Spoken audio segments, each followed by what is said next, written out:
tour here. Something I haven't done in a while. We're going to talk a little about Doordash, about Top Dasher more specifically.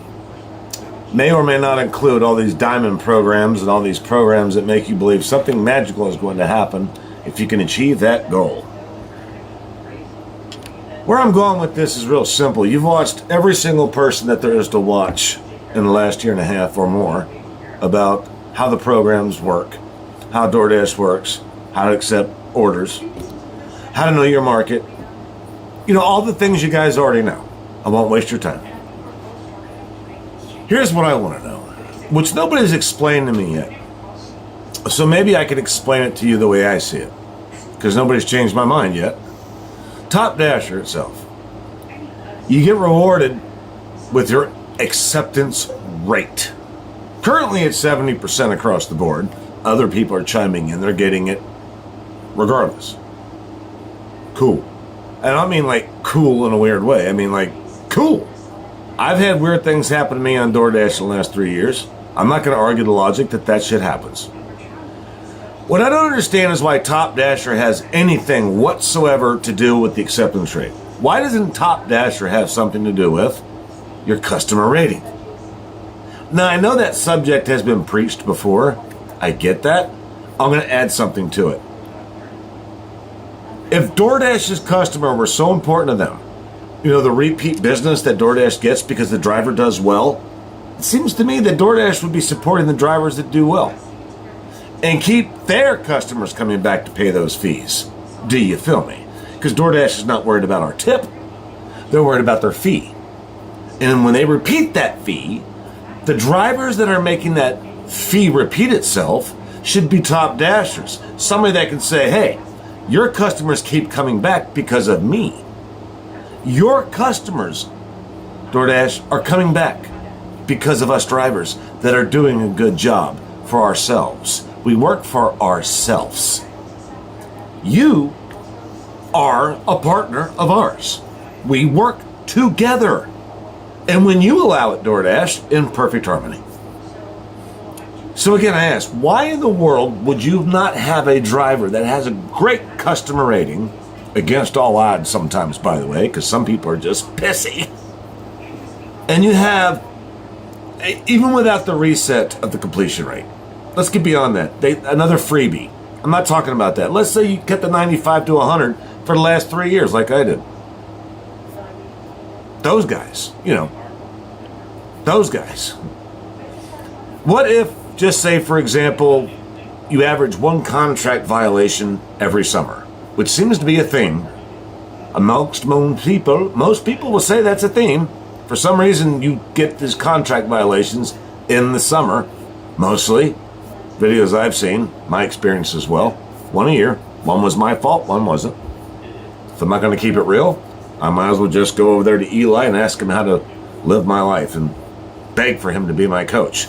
Kind of the same way that Jeff Thomas Black wants everybody to believe that the sky is falling. Most people would say that because the sky is falling on them.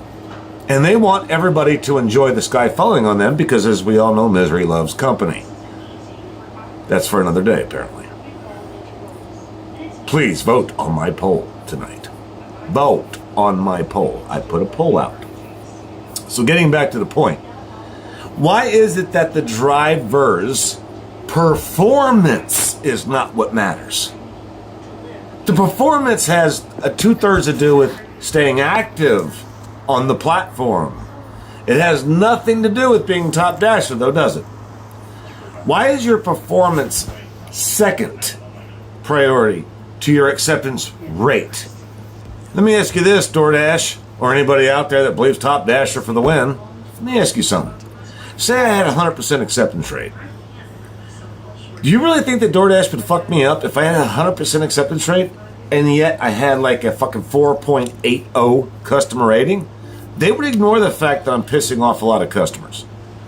And I would say that a lot of those customers also were probably just pissy to begin with because I'm delivering 225s for 5 miles. So where's this justice that DoorDash is talking about? Being a Top Dasher, they need to change that word to a dasher that wants to dash anytime can achieve that with 70% AR. If you want to dash anytime, you need a 70% AR. You should not be calling them top dashers. Most top dashers, actual realistic top dashers, are around 10%, maybe 25. Some are 30, depends on your market. You guys know the drill on this one. But again, I ask, like even Walmart has Employee of the Month. Why do you get Employee of the Month? Let's say you kiss some ass. Let's say you actually got a lot of great reviews from the customers. Let's say you show them more punctual than anybody else in the plant is, or the department, I'm sorry. I used to be a W-2 like that. So, wasn't that the point on being a top dasher? Is this kind of like the same thing as saying Employee of the Month? Do you know, I need to ask you something. Do you remember those old days of your W-2s? If you still have them, great. That would make this point even better. But do you remember this? When there was that one guy, or maybe that girl, in where you worked at, and they were so lazy, they didn't want to do anything. They put all the work on the seasoned employees and got away with it because they showed up every day, on time, never complained about the job, they just didn't do the job. Fucking management loved them. CEOs said, hey, if they're willing to show up every day, if they're willing to go home when we tell them to go home, they don't complain, and they don't steal from us, hey, that's an Employee of the Month.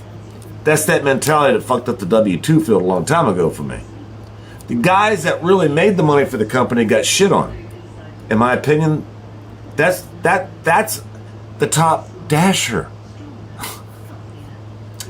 I'm a top dasher in the summer because I need dash anytime to do it. It's a full-time thing for me. I spend around 30 hours, let's call it 30 hours on average a week, to make the money I need to survive.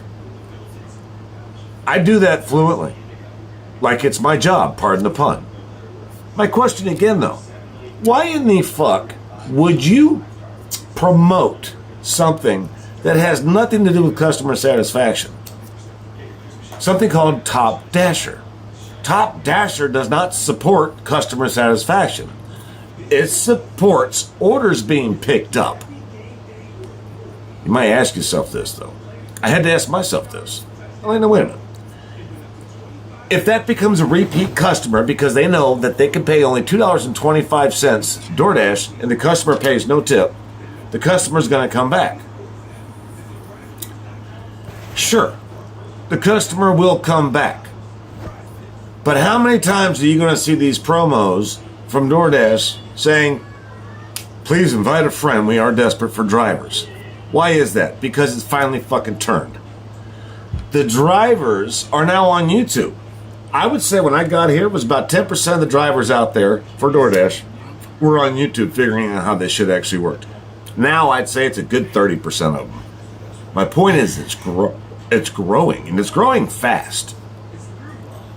Where will DoorDash be in the next 2 years? I'm not talking about economics. I'm not talking about the skies falling. I mean, more and more people get on YouTube and the internet, Twitter, and they get on all these forums every day, more and more and more. Everybody's got questions.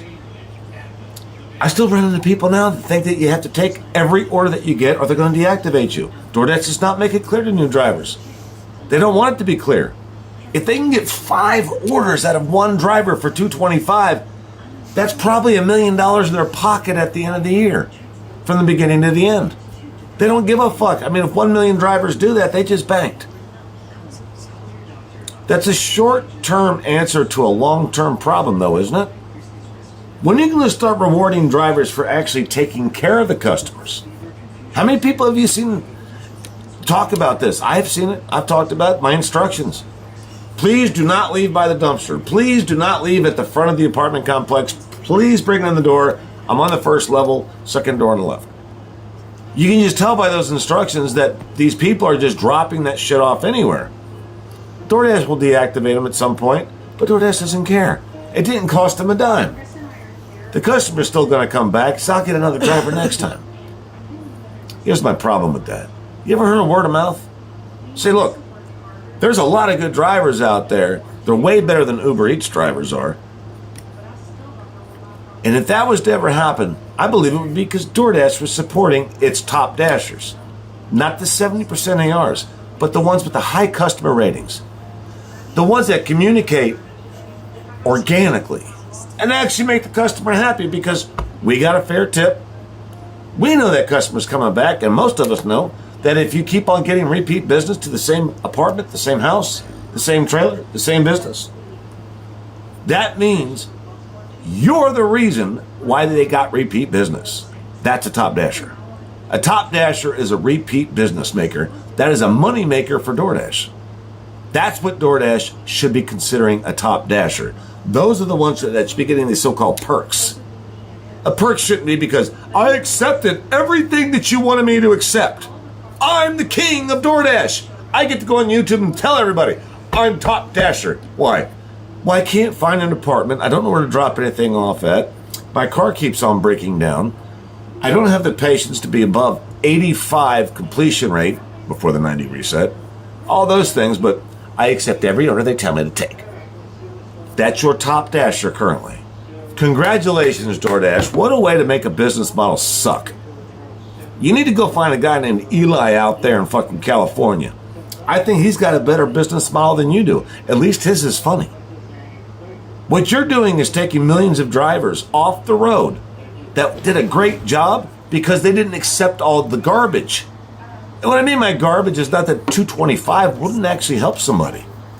But just because they take that doesn't make them a top dasher. The customer service, the repeat business, and the loyalty to the job and the ability to take care of their own car and their own gasoline and their own insurance without your help, DoorDash. Without your help. We do that ourselves. You provide us the opportunity, we take it from there. While we're trying to figure out the next update and why our app is glitching to no fucking end, and we still get the job done. Isn't that a kick in the rubber parts? We still get it done. Going around all these circles, these loopholes, these fucking obstacles. That's a top dasher. Top dasher is not about how many orders I accept. It's about what I do with the ones I did accept. And I kept it to the point. I kept it so good that those customers come back to you, DoorDash. So when are you going to finally acknowledge that a top dasher is someone that makes you money? Not somebody that's losing money. Just food for thought. I just call myself Mr. 20% average. But then again, we are talking about the cyber world. Artificial intelligence doesn't have any humanity in it. It's programmed by a bunch of guys that made too much money to give a fuck about a guy like me. That is where they fucked up. Twerp out.